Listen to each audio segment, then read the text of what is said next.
Great to see you. Good to see Thank you. you, everybody, for taking the time to dial in today.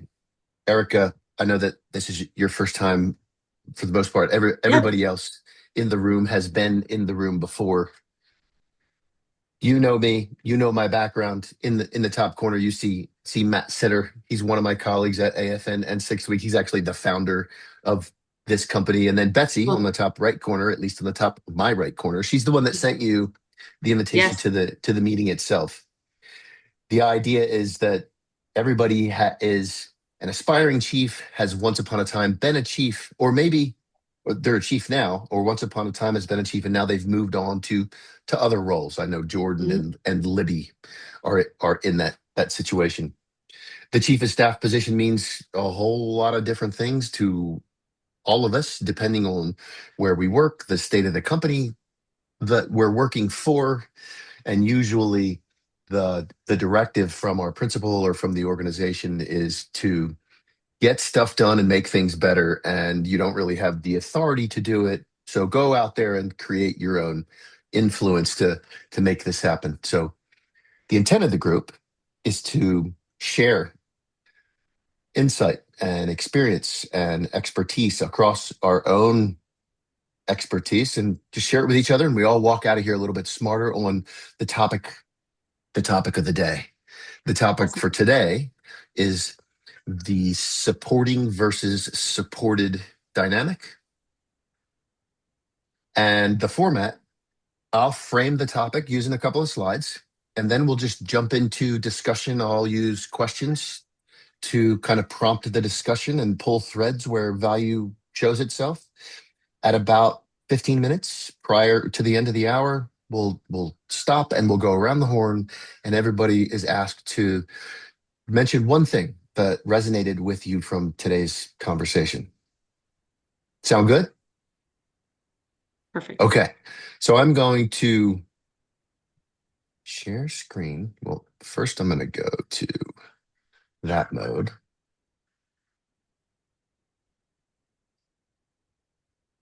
and you all can tell me, what do you see?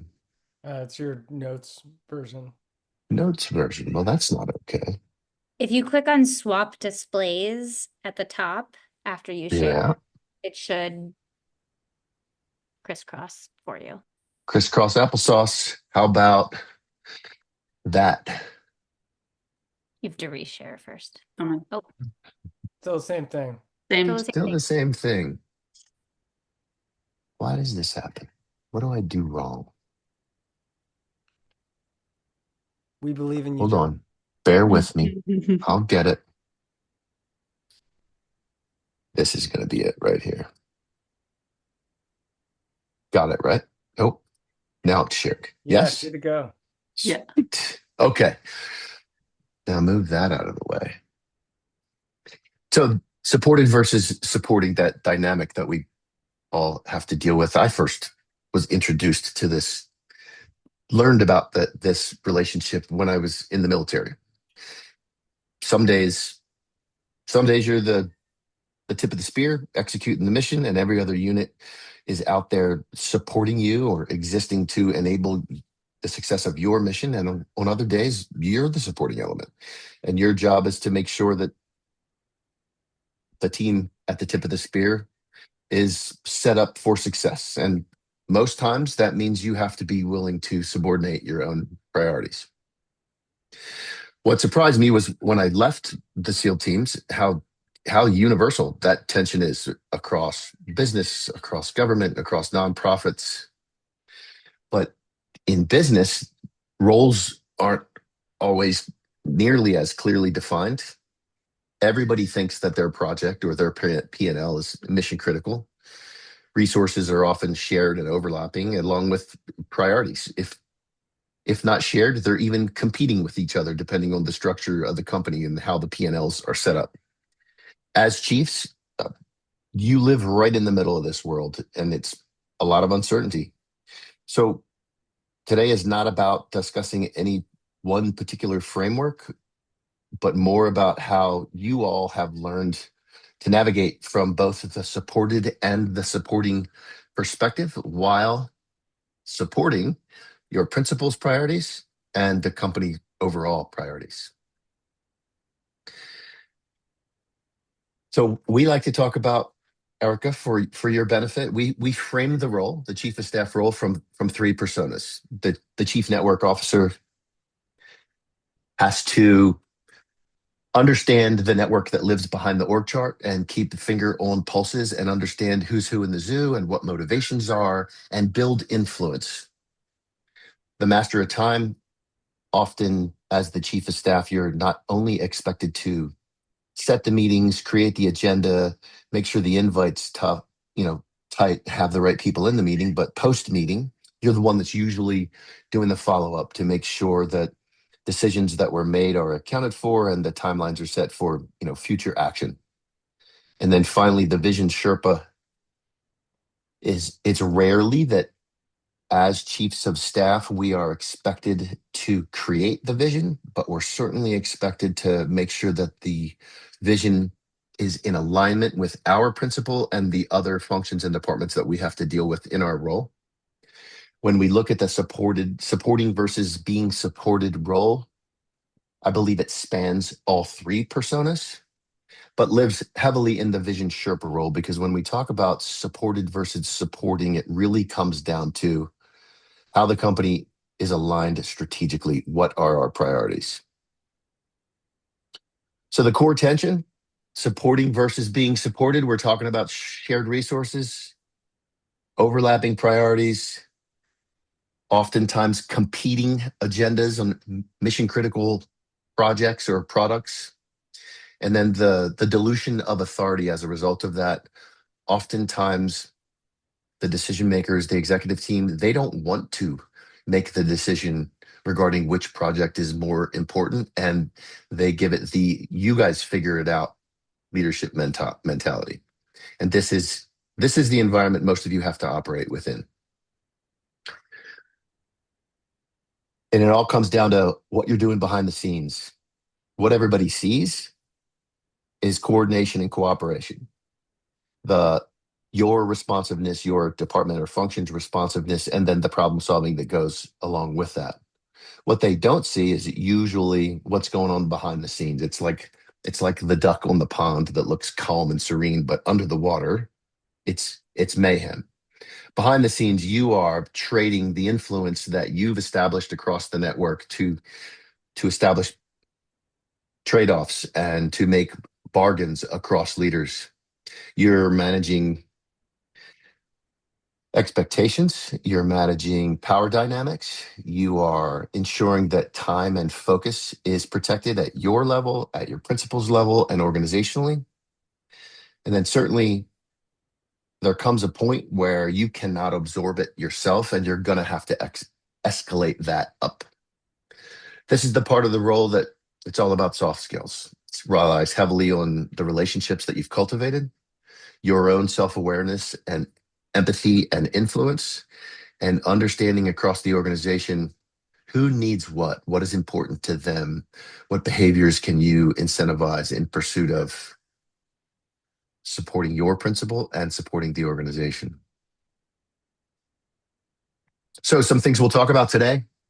How do you navigate supporting all the entities in a competitive resource constrained environment? How do you maintain trust across the network while you're advocating for your principles' priorities? And oftentimes, productive disagreement, playing referee, that falls within your scope as well. How do you do that when two leaders both feel like their work is mission critical and resources it's not an infinite capacity?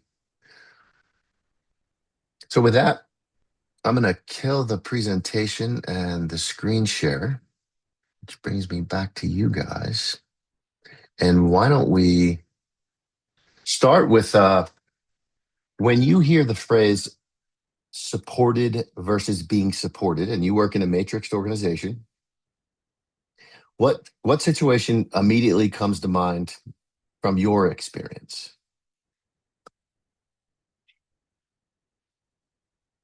Hi, Hannah. You jumped in while I was chatting. Libby, how about we start with you? Supported versus supporting. your experience now or in a past role, what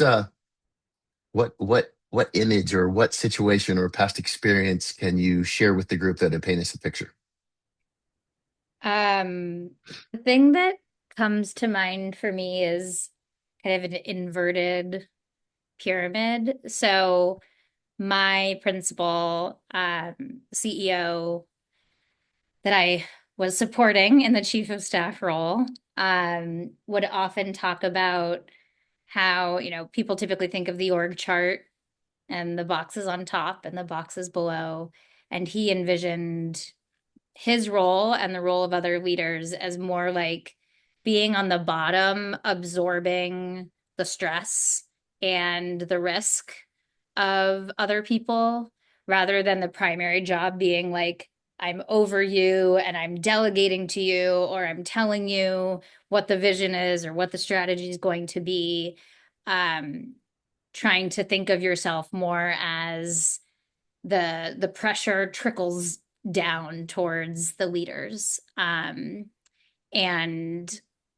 so I've always thought about that as like that is a much more supportive mentality or image of leadership. We obviously are in a nonprofit, we're in education, that aligns to our culture in ways that may not fit at all for other company cultures. But we often use language around supporting that does not follow reporting lines of like an executive assistant supporting an executive, um, but leaders supporting their teams. And we use that verb more than like own or run or manage. A lot of our leaders will say like, oh, I'm the chief so and so, and I support these functions at our organization. Okay, so when you hear supporting versus supported, you look at it from a leadership methodology perspective. The leaders exist to support their teams. The teams are the supported element. I like that. I like where your head went. What if we look at it from an organizational perspective? Hannah, what do you think of when you hear supporting versus supported, matrixed, cross-functional organization, not from the individual perspective that Libby gave us, but more organizational?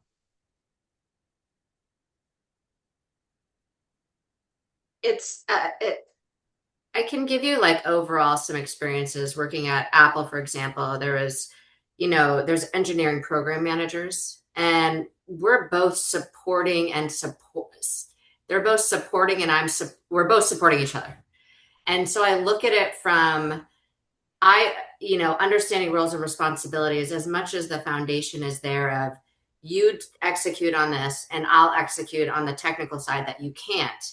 There is a push pull with that support function where I'm like, I got this, I own this, I know how to operationally do this side, and you are the technical side. So you're supporting me for my hardware leader in this function, and I'm supporting you from the operational aspect because that's where my brain goes. And so it's really this, and that's constant in my role and our roles, where I am taking, information and building based on what they need, but they're also supporting me on other sides of things that I don't need. So it's hard to give you one example because it's constant all day long where I understand high level the priorities because I'm working directly with my leader. But then I'm going to them and saying cross functionally, how does this really we want to get the weight of a car and it is priority because they have a board meeting, but there's these other five priorities. So that I'm going to them to support me, understanding how the priorities live and if they should live in this way. And then that's really supporting them as well, because then they're able to run and just build whatever they need in terms of meetings to get the data they need. Does that make sense? Yeah, that what I hear is, and you, it's not uncommon that you are both in a supporting and a supported role at the same time. Yeah. At your level of experience and your role in the org, you're expected to understand that, and you got to straddle that line. And it's like standing on a teeter totter. The people below you that are executing, the individual contributors that are on the whiplash end, Yeah. they don't always get that, and it oftentimes comes to us to be the interpreters or translators of we're playing both roles here. Yeah, you nailed it. And I think a lot of our role is being able to navigate when you push and saying, I need support, or when you Yeah. just take that action and run because it's not worth spending time to trickle it down. So that's where I say, I don't know that I'm consistently in one or the other. It is constantly intuitively knowing because based on the priority, knowing when you should just take something and run with it, or then call a meeting and delegate and asking for more support, which is often for larger programs, right? But not high intensity priorities like needs to happen yesterday, which is a lot of environments I've worked Yeah, I'd like to get the conversation there, Hannah. Certainly, how and when do we decide to escalate? I'm in. going to go around the horn and just check in with a couple more people before we take the conversation there. David, with your experience at the State Department, I'm certainly interested in your perspective with the supported versus supporting role, and anything pop into your head regarding this topic that you could share from an experience perspective. State Department's a funny place because some people can be ornery as in other places, but you can't really force anybody to do something. So you have to, but still get their cooperation. Yeah, And yeah, it's interesting, compared to the military where you have, oh, these are orders, because it's so many different departments and offices within them. It's kind of like okay, this is our own thing, this is our own priority. We don't have to do this, and we can basically sink your thing because we're not cooperating. And that isn't a maliciousness. It's like, this is just the facts of it. And so there's this spirit of cooperation to an extent that's there, provided that you're competent. And I say that because most of that department is the personality types where if you are incompetent, that is the most insulting thing they can ever say to you. And you will have a horrible reputation for the rest of your career there. And so it's this weird tension of, how do we support somebody else with the initiative they're doing? How are we coordinating something? And it was interesting because for people that don't know, I was in the Western Hemisphere Affairs Office of Policy Planning and Coordination. Our job was to sit between basically everybody. And so if you could imagine a department that was a chief of staff, that's kind of what the office was, because you're coordinating. What would chief staff do? Oh, they coordinate things and implement things and they track things and then they report to higher ups. That's basically what that office did. And so it's very, I think Hannah really hit the nail on the head, is that you have to balance between, I'm supporting other people and they're supporting me. And that's where favors come in the sense of, yeah, we have this priority, but Bob and this other department's really important for us, and something just came down the pipe. yeah. So we're right now going to delay this a little bit so that we can have a favor later of, we knock this out for you really right now. And it's not like mean spirited. It's more like picking your back Sure, and I picking understand. who can And, favor.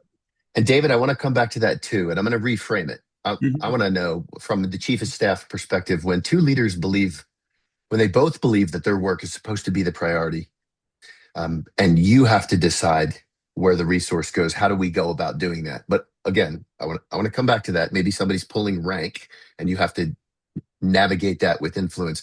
Jordan, I want to check in with you, given the industry that you work in, where I'm gonna guess that you're very accustomed to being in a supporting role externally, and then with the resources that you provide, but then internally you got to have both dynamics going on there. So just Yeah, yeah, help we me out. certainly do, and a couple things like come to mind when thinking about this supported versus supportive, and I think uh, this idea of as a leader to kind of let me go back to what you were saying, this idea of like servant leadership, which I think is what like you were referring to there, where you're trying to just remove barriers and obstacles and really remove anything that allows those people at the end of the whiplash, John, to do their work. But uh, the way our organization works, right? Like the way our departments are split, there is kind of by default roles or departments that are more, supportive of sales teams, right? Because we're, generally speaking, a sales organization. So the team that I oversee now is very much in a support a supporting role just by default, which is really interesting versus our sales teams that um, are very much kind of bringing in the revenue for the company, and since our role is more in an operations basis, essentially our entire organization or division that we oversee is in a supportive role.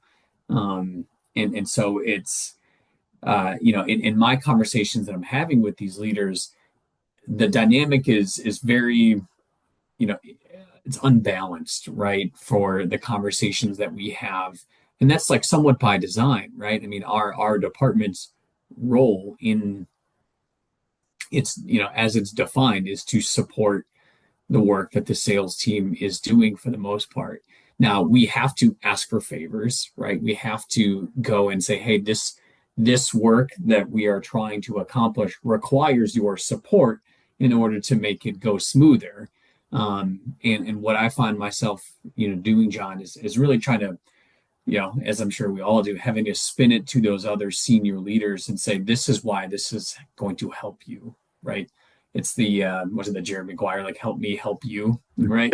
Um, and so it's really all about kind of twisting is the wrong word, but essentially changing the conversation or changing the language for others who you are asking that support from to have them understand how it benefits them, right? And that is a constant in my role today, and even when I was in more of that day-to-day chief of staff role, that was a part of all of the conversations, right? So it's, hey, this is this company priority, this is why it matters. So it's explaining that context, but also I'm asking this of you, and this is how it's going to make your life better in the X, Y, and Z reason over here. And you might not feel it immediately, but this is, ultimately how it will benefit you down the road.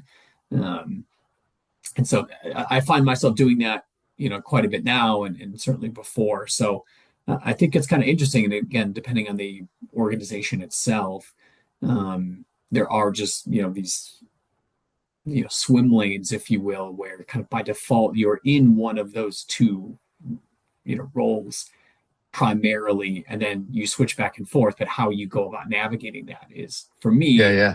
is all about the what's in it for me, right? Whatever that acronym is. Yeah. With them. With them. Yeah. Jordan, when you're straddling swim lanes, when you are trying to get something done with this dynamic, do you think this is increasing your influence across the organization or decreasing it? Or other side of that coin, is this eroding trust, or is this continuing to build trust and influence across the organization? No, I think the more you kind of step outside of your swim lane, so to speak, and the more you do that, the more you can build trust and influence across the organization, right? So, for example, if sales comes to me and says, this is killing us, and I'm actually doing this right now, where I'm Okay. doing a couple of roundtables with some folks from the other team, because the leaders have asked me for a favor, basically to say, our the messaging is getting stale from us. Would you do us a favor and join and kind of talk through some of the things that are going on in your team to the folks that are very influential and mean a lot to the company? And I'm doing that as a quote unquote favor, full knowing that at some point in the future, I will ask something from them, on the same, I love different it. topic, but same reason. Yeah, yeah. I'm going to ask later if anybody has any particular structures or frameworks or rituals that they know. Okay, I need to. So round tables where you guys talk through that. That's good. I'm gonna come back to that, Jordan. And Clinton, over to you, sir. What do you think of current position, past position, when we just broach the topic of supporting versus supported? And from an influence perspective, are you being put in a position where you're expending currency and trust, or are you building? um, when I think of this topic, the supporting versus being supported, I think to your last question, I think it's my currently in my role, it's both. It's to use influence, um, so that I am supporting the other leaders that I'm supporting, achieve their business outcomes. But then on the other end, it's my responsibility to ensure that I have the information I need so that I can best do the former. So one of the things that I've been identifying in my approach in terms of supporting and being supported, it's almost personal, which is, and I think a lot of us here, a lot of folks that are in this chief of staff profession, you're doers. You kind of don't need to ask for help. Like we're very easy to, we can assess, many different facets of information and then make the best decision, and put others before ourselves. But one of the things I have been learning as of late, as a reminder, is that it's extremely helpful and necessary to ask for clarity.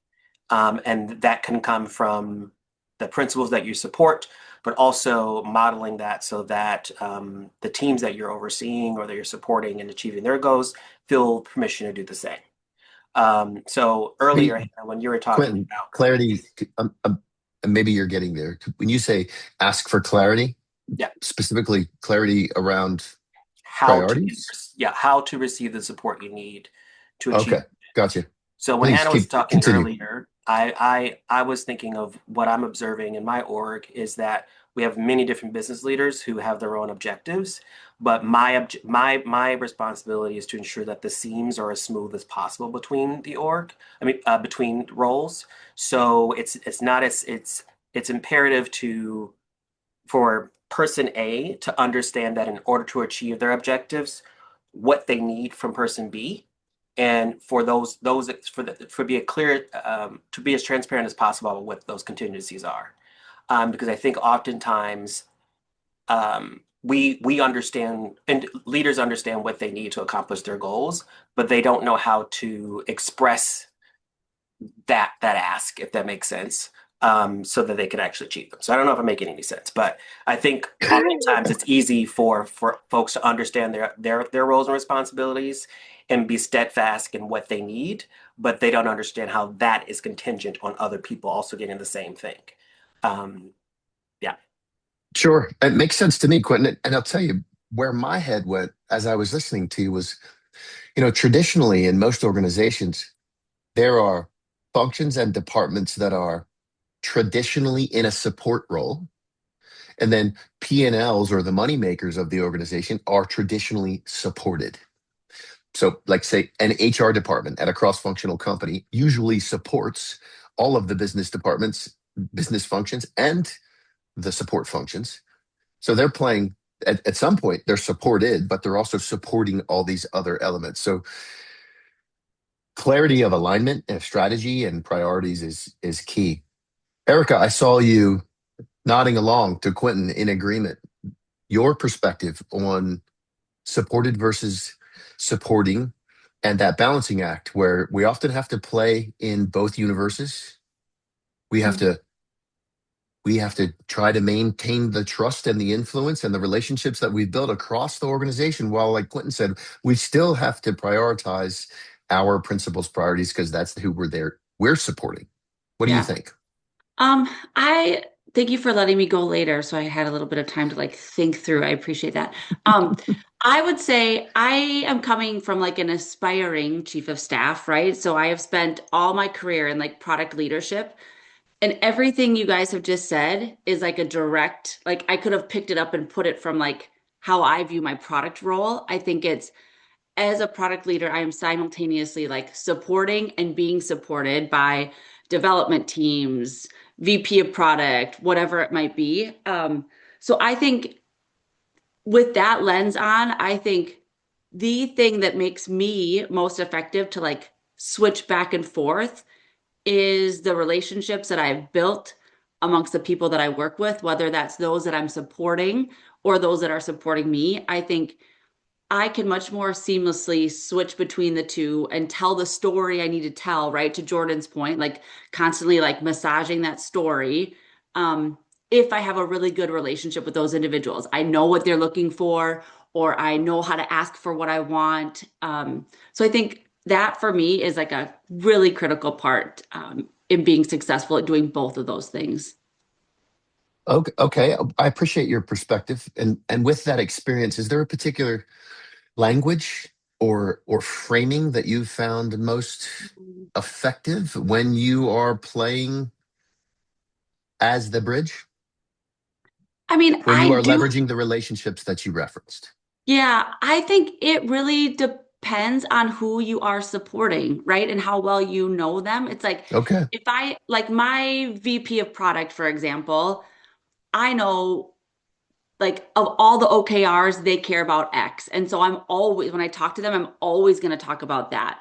When I'm talking to a different executive, they care only about a different OKR. So I'm going to be more leaning towards that. So I think it's just about knowing who you are serving at that moment in that meeting and like guiding the conversation that way. I think that's where you get like the best inroads, and not in Sure. like in a disingenuous way, but just like knowing your audience, like back to Under basics. sure. Understanding motivations ahead of time. Right. Having put the work in before the crisis or before the Right. situation. You can't create the relationship Absolutely. oh gosh, I don't know you, but I need something from you right now. Yeah. That Right. that doesn't That's not going doesn't to get get you you far. very far. Right. Got it. Thank you, Erica. Mhm. Miho, I'm going to come into you. I think you're the chief of staff to a CTO, correct? Yes. Right? I'm interested to hear your perspective from you deal with a lot of software engineers. You are, I assume, in a very supporting role across the organization. Your your engineers, it's not there's no infinite capacity. How do you manage resource the resource constraints and the priorities of the P&Ls coming to you, wanting them to be the number one priority? What is your experience with this topic? Mm. So within a tech organization, not cross-functionally, definitely resource is a big thing. I manage the budget, so hiring. And so the question I ask is what level? And the level of talent depends on the budget too, right? And which region on this planet do you want to hire? So that price tag is different, hire in USA versus outside. So I ask a lot of questions so that this budget would be utilized best for what they are wanting to bring the talent to. So that's something I would support, I think. Got it. So that's that's interesting. The resource you're referring to is the bank that's going to fund the hiring to support the projects. Yes. And we would Yeah. have to request the budget to the business owner. They will be the sponsors. Then we will have to get the approval from finance and then get the budget. We would do this kind of quarterly Okay. Do revisit. you do you find yourself where in situations where there are competing priorities and you have to figure out how to justify both or pick one over the other? How do you go about doing that? There's a there's many teams within tech and product, and there's always teams that are thriving currently. There are always teams that are kind of trying their best, struggling sometimes. And Yeah. in this hiring situations, trying to hire people to the teams that are not performing too well, but still it's needed. So there's sometimes tensions to it, like people would be Yeah. asking, why are we putting funding to where things are not coming out? But I also know the perspective of this team that they need the help to perform. So like there's tensions like that.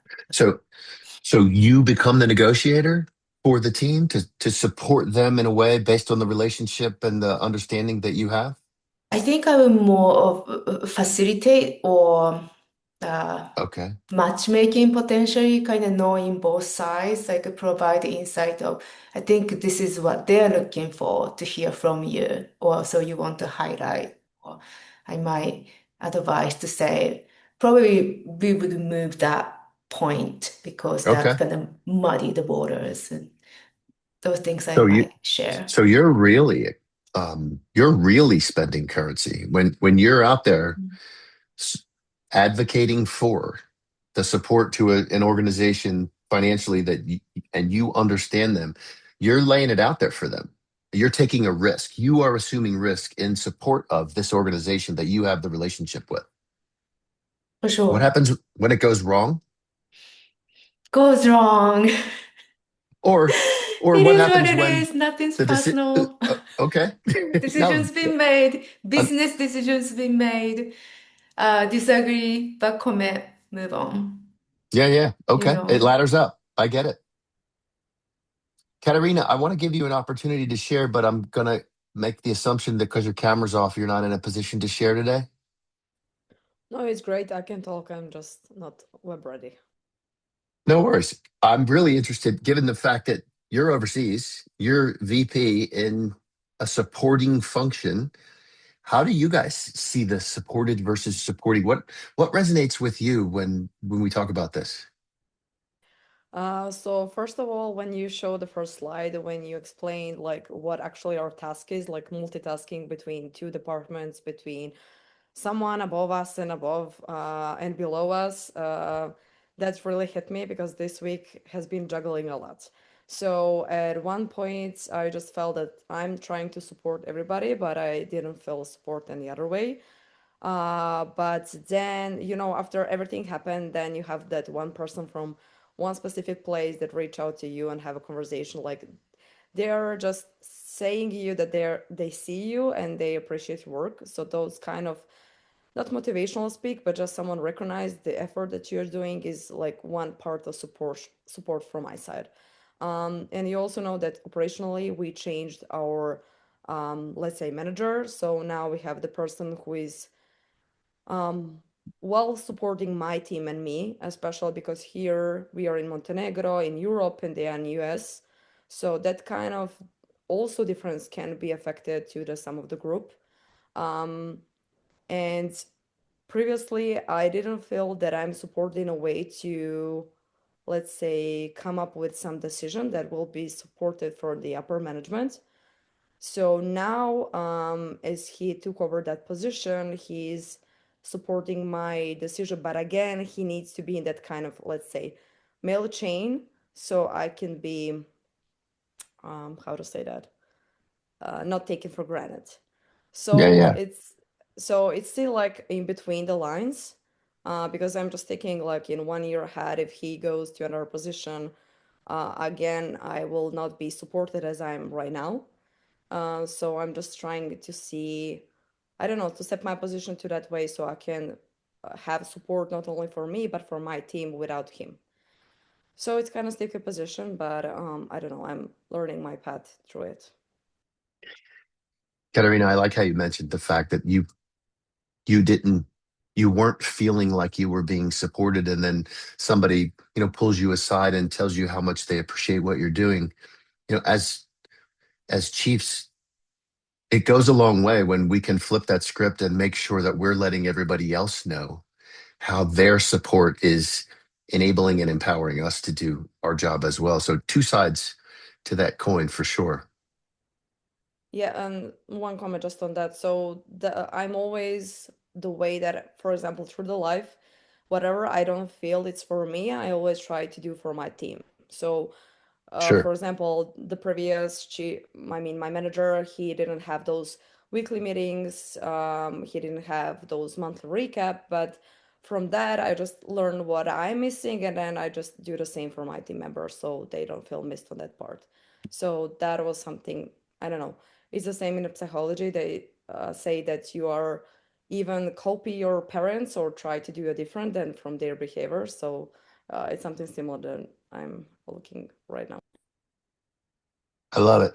Libby, that comes full circle back to the way you kicked us off with from a supported leadership perspective. But before we go around the horn, though, Sylvia, I know that you spent time as a chief of staff also to a CEO, to a CTO.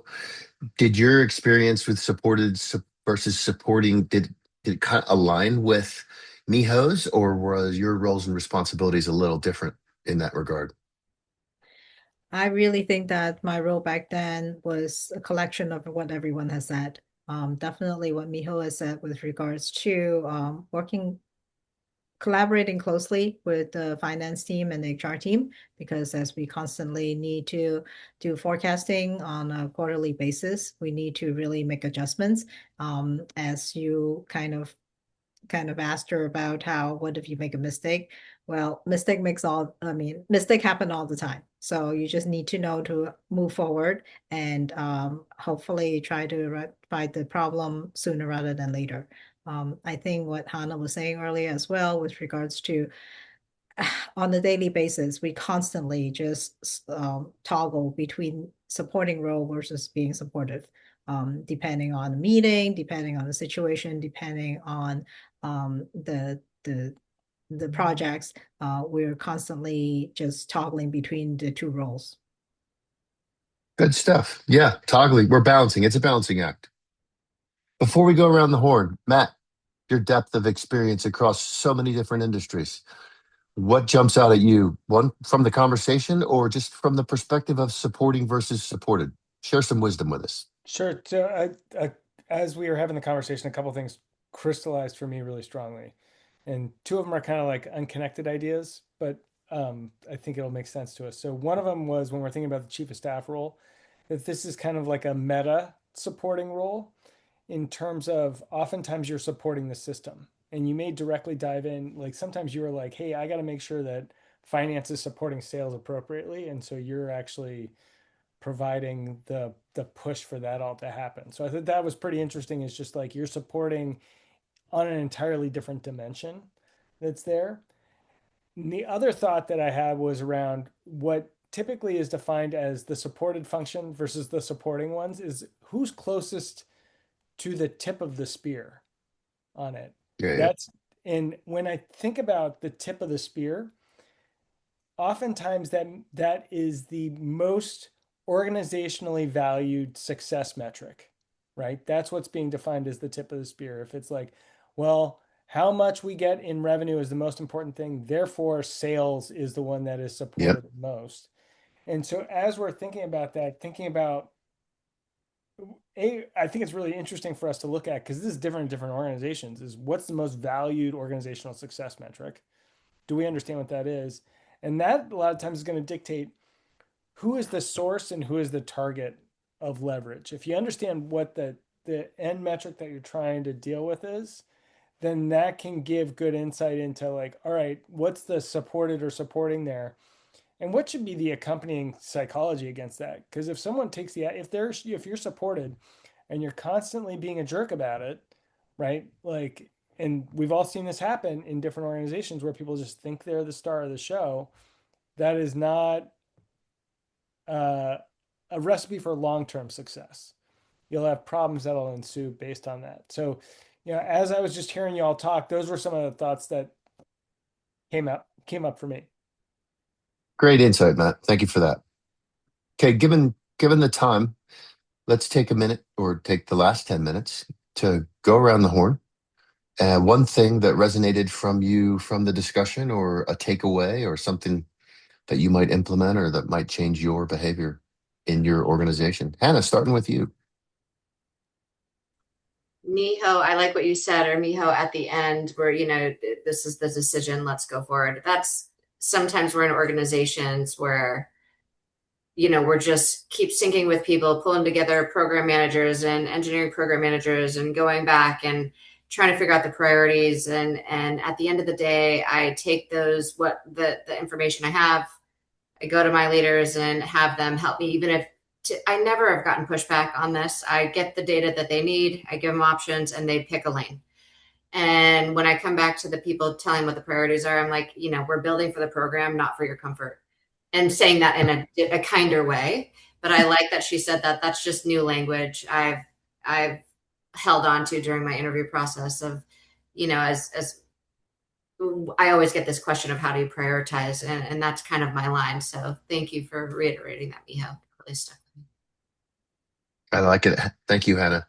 Libby, something that resonated with you. I wrote down several things, so arbitrarily just pick one.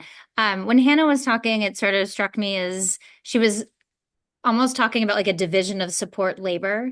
Like in a matrix organization, like you might receive support from different places and based on different people's expertise or where they sit in the organization. And I think often in a chief of staff role, you have to be creative and strategic about thinking how you can support people across the org, but also get them to support each other and get those incentives aligned. Good stuff. Quentin.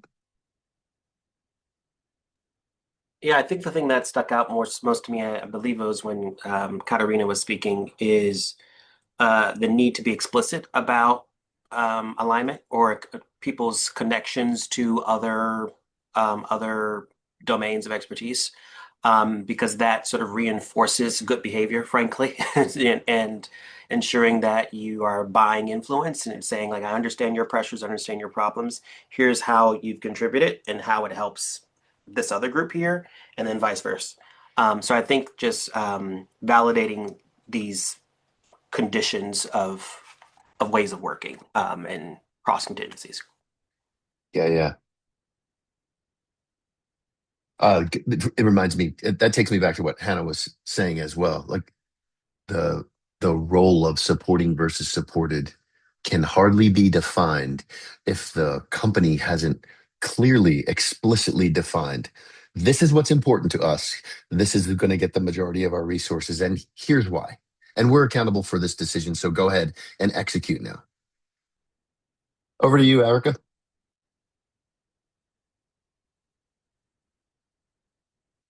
Okay, well, want me to come back to you? You're muted. Sorry, got it. Okay. I would say what probably stuck out for me is just, we've talked a lot about like supporting, being, driving, helping support. And I think I'm taking away from this, like, how am I supporting those teams that I'm leading? So it's like instead of supporting the leaders, like how am I supporting the teams that are essentially like supporting me in the end? So I think that is, I don't know what I'm going to do with that yet, but I'm going to take that as like a action of like, what can I do to make sure I'm supporting them the best that I can? Yeah, the duality of the role, but sure, Yeah. great takeaway.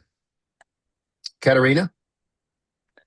Well, I like the input of everybody, and I think we're all just trying to figure out what it's like to be supported and to support at the same time. So I think it's a struggle at the end of the day. But I like the idea of supporting departments because at the end you support the company, the principals, but at the end time making sure that you support your team so you can execute that quickly. So it's like a circle.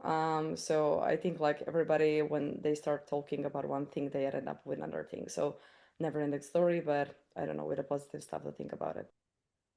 The constant push pull. Thank you for coming today, Katarina. I know it's late for you over there. Miho, something that resonated with you. Kind of similar to Catherine and Erica too. It just seems so hard to have a clear line of supporting and supported.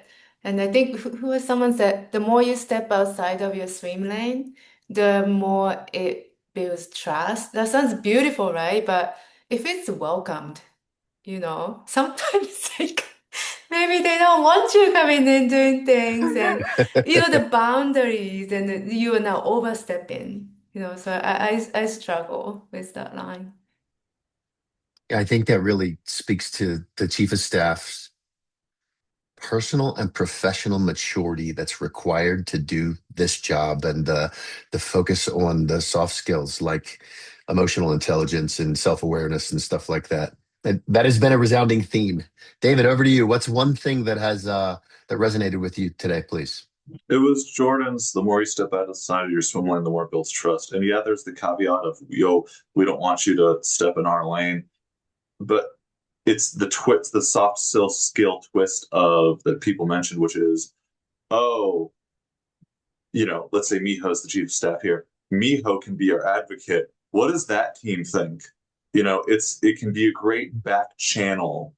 You're the back channel person that can, without having to do the risk or exposure of one department is competing with another department through an open communication. You as the chief of staff can be the back channel, and that builds credibility and favors.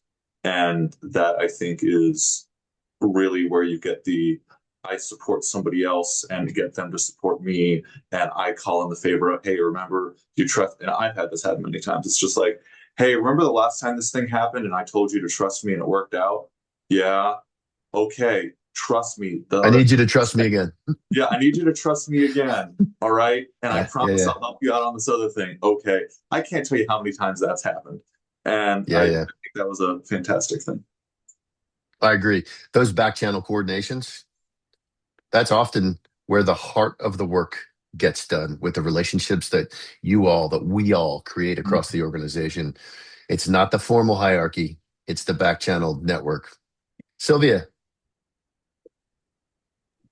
I like the reminder what Matt had mentioned earlier about focusing really on the purpose of what it's about, what the end goal we're trying to reach.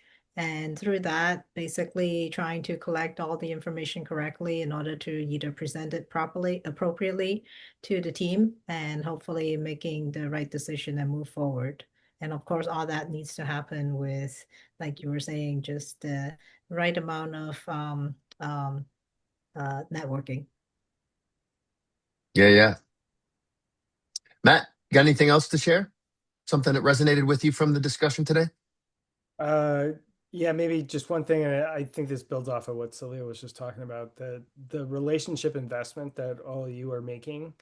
Like that is a lot of the grease to the organization, because otherwise you need a perfectly designed set of transactions that happen between different parts of the organization, and the odds of that happening and people interpreting that exactly as you hope is pretty low. And so the relationships that you have, that's that additional grease that you've got to make sure that, if the incentives aren't 100% perfectly aligned, or everyone's not looking at the same metric, you have to rely on those to get the right supported and supporting relationships in place. Good stuff. Good deal. If you didn't notice it, Libby just dropped a link in the chat. This, what looks like is going to be a pretty cool article. Do me a favor so you'll like me, that reverse psychology of likability, as we go around calling in chits and coordinating behind the scenes, the that that dynamic of somebody doing a favor for you, liking or feeling beholden to you. Cool. Thanks for that, Libby. Thank you all. Taking the time out of your day. We're all good on supported versus supporting now. And have a great weekend. Be safe. See you next time. Hopefully you have the time to dial in. Reach out anytime if you want to continue the conversation or you've got questions. Take care, everybody. Thanks, guys. Have a good weekend.